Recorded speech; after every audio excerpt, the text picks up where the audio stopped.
Kuko abatumwa beranda bamwe babivuga kandi bakimitse natwebwe turemera ko uwemeye Kristo akaba uwiwe nawe ntazotorana ubwo buzima, turemera ko natwebwe tuzokana umubiri wacu. Aho hari imbuga y'imisa yo kwibuka imyaka 21 iheze uwahoze arongoye igihugu c'u Burundi Cypriano Ntaryamira yitavye Imana. Ivyo birori bikaba vyitabwe n'umukuru w'igihugu c'u Burundi ari kumwe n'umutambukanyi wiwe, icegera ciwe ca mbere n'ica kabiri, abari mu nzego zitandukanye, abaserukira ibihugu vyabo hano mu Burundi na bamwe mu barongoye imigambwe n'abandi.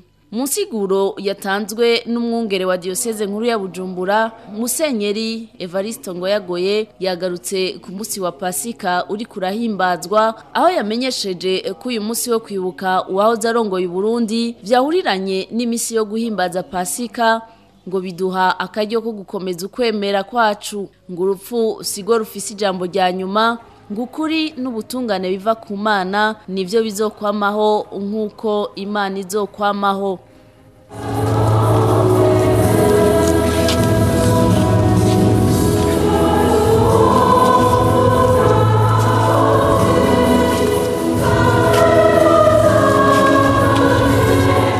Bavuye aho baciye baja gushira ingori z'amashugwe ku ntatemwa ya Cypriano Ntaryamira.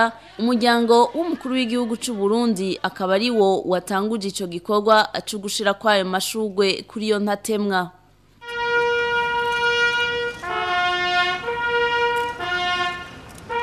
Hakurikira uwaserukiye abahagarikiye ibihugu vyabo hano mu Burundi, hanyuma imiryango ya Cypriano Ntaryamira hamwe n'imiryango y'abari kumwe nawe igihe bitaba Imana.